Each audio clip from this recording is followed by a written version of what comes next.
Bonne nouvelle selon Matthieu. Matthieu, chapitre 1.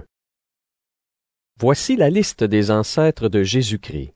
David est l'ancêtre de Jésus-Christ, et Abraham est l'ancêtre de David. Abraham est le père d'Isaac. Isaac est le père de Jacob. Jacob est le père de Juda et ses frères. Juda est le père de Pérès et de Zéra. Leur mère est Tamar. Pérès est le père de Esron. Esron est le père de Ram. Ram est le père d'Aminadab. Aminadab est le père de Nachon. Nachon est le père de Salma. Salma est le père de Bouz.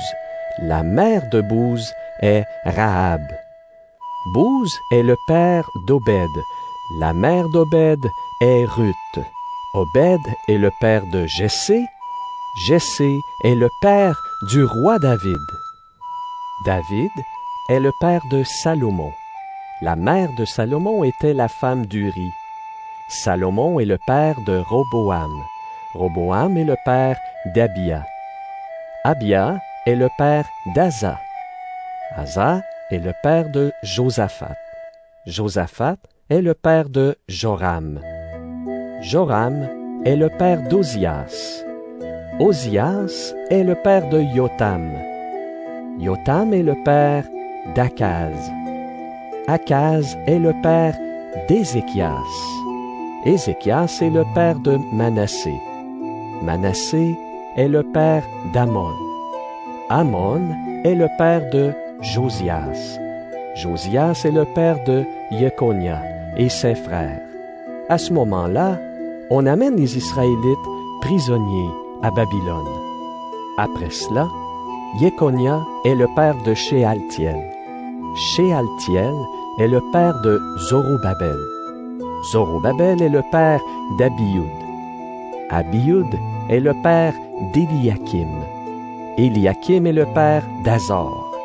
Azor est le père de Sadoc. Sadoc est le père d'Akim. Akim est le père d'Éliud. Éliud est le père d'Éléazar. Éléazar est le père de Mathan. Mathan est le père de Jacob. Jacob est le père de Joseph. Joseph a pris Marie pour femme, et Marie est la mère de Jésus, qu'on appelle Christ. Voici le total. Il y a 14 générations depuis Abraham jusqu'à David. Il y a 14 générations depuis David jusqu'à ce qu'on amène les Israélites prisonniers à Babylone. Ensuite, il y a encore 14 générations jusqu'au Christ. Voici comment Jésus-Christ est né. Marie, sa mère, est promise en mariage à Joseph. Mais, avant d'habiter avec Joseph, Marie attend un enfant par la puissance de l'Esprit Saint. Joseph, son fiancé, est un homme juste. Il ne veut pas accuser Marie devant tout le monde. Alors il décide de la renvoyer en secret. Au moment où il pense à cela, l'ange du Seigneur se montre à lui dans un rêve. L'ange lui dit: « Joseph, fils de David, n'aie pas peur de prendre chez toi Marie, ta femme. Oui, l'enfant qui est dans son ventre vient de l'Esprit Saint. Elle va mettre au monde un fils, et toi, tu l'appelleras Jésus. En effet, c'est lui qui sauvera son peuple de ses péchés. » Ainsi se réalise ce que le prophète a dit de la part du Seigneur. La jeune fille attendra un enfant. Elle mettra au monde un fils. On l'appellera Emmanuel, ce qui veut dire Dieu avec nous. Quand Joseph se réveille, il fait ce que l'ange du Seigneur lui a commandé.